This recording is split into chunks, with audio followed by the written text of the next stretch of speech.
নমস্কার, আমি এসজি। আপনারা দেখছেন বাংলার খবর। আজকের এই বিশেষ পর্বে আপনাদের সকলকে জানাই পবিত্র নাগ পঞ্চমীর আন্তরিক শুভেচ্ছা ও অভিনন্দন। বন্ধুরা, ভারতের অন্যতম প্রাচীন এবং ঐতিহ্যবাহী ধর্মীয় উৎসবগুলির মধ্যে নাগ পঞ্চমী একটি বিশেষ স্থান দখল করে আছে। প্রতিবছর শ্রাবণ মাসের শুক্লপক্ষের পঞ্চমী তিথিতে এই উৎসব পালিত হয়। হিন্দু ধর্মে নাগ দেবতাকে শক্তি, সুরক্ষা, সমৃদ্ধি এবং প্রকৃতির ভারসাম্যের প্রতীক হিসেবে মানা হয়। তাই এই দিনে লক্ষ লক্ষ মানুষ নাগ দেবতার আরাধনা করেন এবং পরিবারের সুখ, শান্তি ও মঙ্গল কামনা করেন।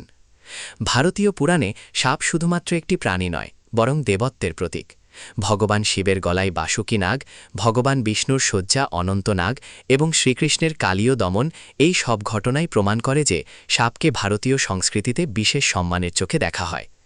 নাগ পঞ্চমীর উৎপত্তি নিয়ে বিভিন্ন কাহিনী প্রচলিত রয়েছে। মহাভারতের একটি জনপ্রিয় কাহিনী অনুযায়ী রাজা জনমেজয় তার পিতা পরীক্ষিতের মৃত্যুর প্রতিশোধ নিতে বিশাল সর্পযজ্ঞের আয়োজন করেছিলেন। সেই যজ্ঞে অসংখ্য সাপ আগুনে পতিত হচ্ছিল। তখন ঋষি আস্তিক এসে রাজাকে যজ্ঞ বন্ধ করার অনুরোধ করেন। তার অনুরোধে যজ্ঞ থেমে যায় এবং নাগ বংশ রক্ষা পায়।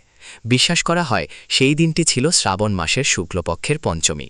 সেই স্মৃতিতেই নাগ পঞ্চমী উৎসবের সূচনা। আরেকটি কাহিনী অনুযায়ী এক কৃষক জমিতে চাষ করার সময় ভুলবশত কয়েকটি সাপের বাচ্চাকে হত্যা করেন। এতে মা সাপ ক্রুদ্ধ হয়ে কৃষকের পরিবারের ক্ষতি করেন। পরে কৃষকের কন্যা আন্তরিক ভক্তিভরে নাগ দেবতার পূজা করলে সাপ শান্ত হন এবং পরিবারের সবাইকে জীবন ফিরিয়ে দেন। এই কাহিনী মানুষের কাছে প্রকৃতি ও প্রাণীর প্রতি দয়া ও সহানুভূতির শিক্ষা দেয়। নাগ পঞ্চমীর দিন ভোর থেকেই বিভিন্ন মন্দিরে ভক্তদের ভিড় দেখা যায়। মানুষ স্নান করে পরিষ্কার পোশাক পরে নাগ দেবতার পূজা করেন। দুধ, ফুল, চন্দন, হলুদ, দূর্বা ঘাস, ফল ও মিষ্টি নিবেদন করা হয়। অনেকেই বাড়ির দরজায় বা দেওয়ালে নাগ দেবতার প্রতীক এঁকে পূজা করেন। তবে আধুনিক বিজ্ঞান এবং বন্যপ্রাণী বিশেষজ্ঞরা জানিয়েছেন, জীবন্ত সাপকে দুধ খাওয়ানো উচিত নয়। সাপের স্বাভাবিক খাদ্য দুধ নয়, বরং এতে তাদের শারীরিক ক্ষতি হতে পারে। তাই প্রতীকীভাবে পূজা করা এবং বন্যপ্রাণীকে নিরাপদে থাকতে দেওয়াই প্রকৃত ধর্মীয় ও মানবিক আচরণ। নাগপঞ্চমী শুধু একটি ধর্মীয় উৎসব নয়, এটি প্রকৃতি সংরক্ষণেরও বার্তা দেয়। সাপ কৃষি জমিতে ইঁদুর নিয়ন্ত্রণ করে ফসল রক্ষা করতে সাহায্য করে। ফলে কৃষকদের কাছেও সাপ অত্যন্ত গুরুত্বপূর্ণ একটি প্রাণী। আজকের দিনে আমরা যদি সাপকে ভয় না পেয়ে তাদের সম্পর্কে সঠিক জ্ঞান অর্জন করি, তবে মানুষ ও বন্যপ্রাণীর মধ্যে সংঘাত অনেকটাই কমে আসবে। অকারণে কোনো সাপকে হত্যা করা উচিত নয়। বিপদের আশঙ্কা থাকলে বন দপ্তর বা প্রশিক্ষিত উদ্ধারকারী দলের সঙ্গে যোগাযোগ করা উচিত।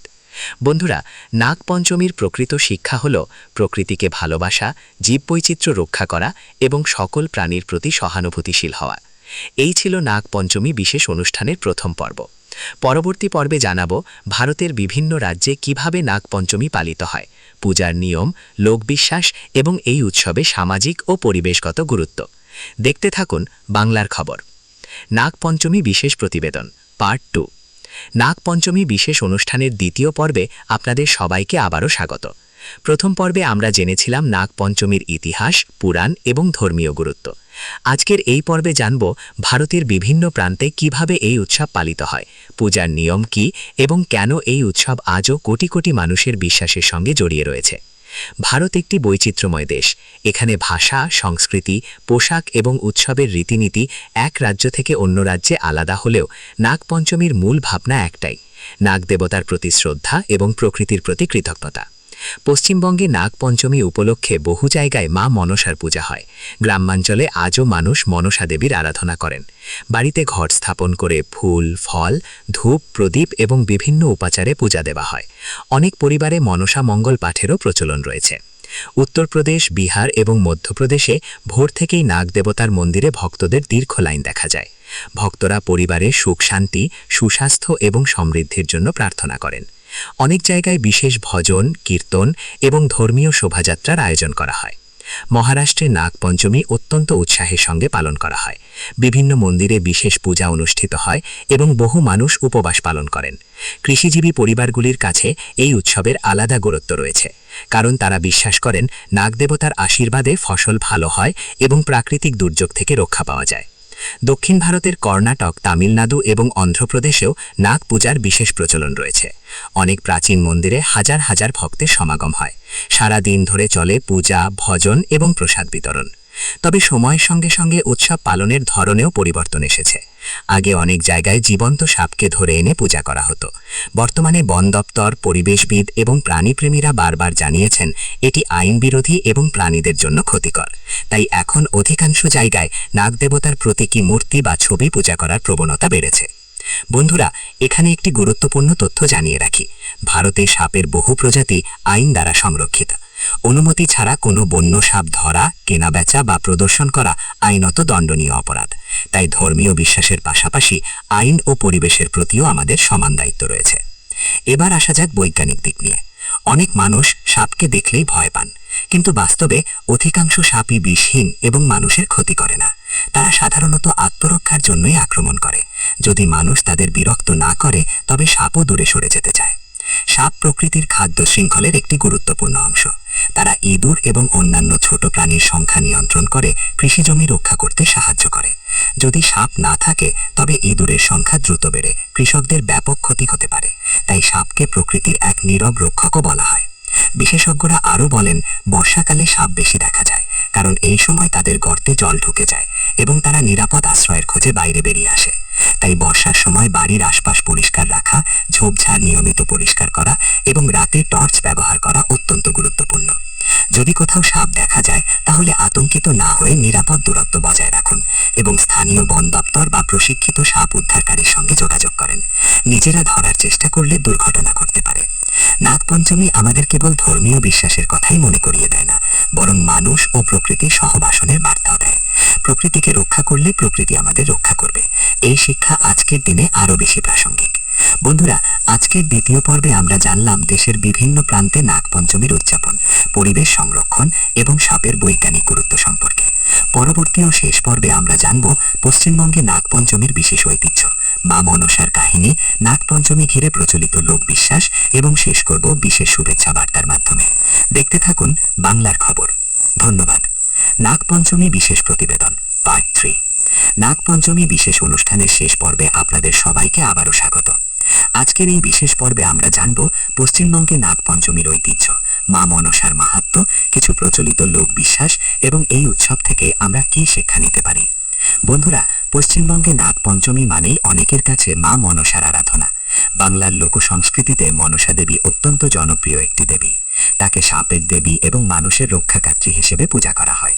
গ্রাম বাংলার বহু পরিবারে আজও নাগপঞ্চমীর দিন মনসা দেবীর ঘট স্থাপন করে পূজা করা হয়। বাংলা সাহিত্যের বিখ্যাত মনসা মঙ্গল কাব্যে বেহুলা লক্ষিন্দরের কাহিনী আজও মানুষের হৃদয়ে অমলিন। চাঁদ সদাগর, মনসা দেবী, বেহুলা ও লক্ষিন্দরের সেই কিংবদন্তি শুধু ধর্মীয় কাহিনী নয়, এটি বাঙালি সংস্কৃতি ও ঐতিহ্যেরও একটি গুরুত্বপূর্ণ অংশ।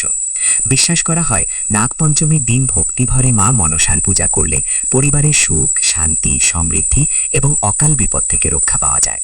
যদিও এসব বিশ্বাস ধর্মীয় ঐতিহ্যের অংশ, এগুলোকে শ্রদ্ধার সঙ্গে দেখার পাশাপাশি বাস্তব জীবনে সচেতন থাকাও জরুরি। বাংলার বিভিন্ন জেলায় মুর্শিদাবাদ, নদিয়া, বীরভূম, বর্ধমান, হুগলি, মালদা, বাঁকুড়া এবং উত্তর ও দক্ষিণ 24 পরগনায় নাগপঞ্চমী উপলক্ষে বিশেষ পূজা ও ধর্মীয় অনুষ্ঠানের আয়োজন করা হয়। কোথাও কীর্তন, কোথাও মনসা মঙ্গল পাঠ, আবার কোথাও প্রসাদ বিতরণের মাধ্যমে উৎসব উদযাপন করা হয়। এবার আসা যাক কিছু প্রচলিত লোকবিশ্বাসের কথায়। অনেকেই মনে করেন নাগপঞ্চমীর দিন গাছ কাটা, জমি খোঁড়া বা অকারণে কোনো প্রাণীকে কষ্ট দেওয়া উচিত নয়। আবার অনেকে এই দিনে উপবাস পালন করেন এবং পরিবারের সকলের মঙ্গল কামনায় প্রার্থনা করেন। এই ধরনের বিশ্বাস বহু প্রজন্ম ধরে চলে এলেও এগুলো মূলত লোকাচারের অংশ। বন্ধুরা, আজকের দিনে আমাদের সবচেয়ে বড় দায়িত্ব হল প্রকৃতি ও বন্যপ্রাণীকে রক্ষা করা। সাপকে ভয় না পেয়ে তাদের সম্পর্কে সঠিক তথ্য জানা দরকার। অধিকাংশ সাপ মানুষের কোনো ক্ষতি করে না এবং তারা পরিবেশের ভারসাম্য রক্ষায় অত্যন্ত গুরুত্বপূর্ণ ভূমিকা পালন করে। বিশেষজ্ঞদের মতে, সাপ দেখলেই তাকে হত্যা না করে নিরাপদ দূরত্ব বজায় রাখা এবং বন দপ্তর বা প্রশিক্ষিত সাপ উদ্ধারকারীকে খবর দেওয়াই সঠিক পদক্ষেপ।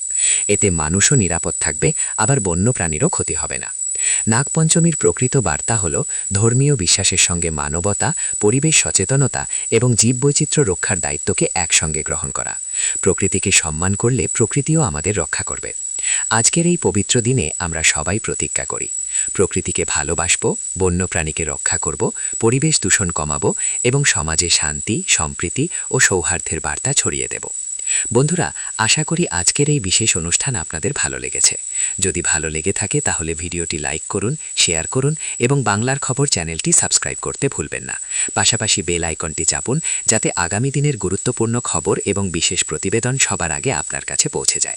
আপনাদের মূল্যবান মতামত অবশ্যই কমেন্টে জানাবেন। কোন বিষয় নিয়ে পরবর্তী বিশেষ প্রতিবেদন দেখতে চান সেটিও লিখে জানান। আজকের মতো এখানেই শেষ করছি। আমি এসজি, আপনারা দেখছিলেন বাংলার খবর। আপনাদের এবং আপনাদের পরিবারের সকলকে জানাই পবিত্র নাগ পঞ্চমীর আন্তরিক শুভেচ্ছা ও অভিনন্দন। নমস্কার, সুস্থ থাকুন, নিরাপদ থাকুন। জয় হিন্দ।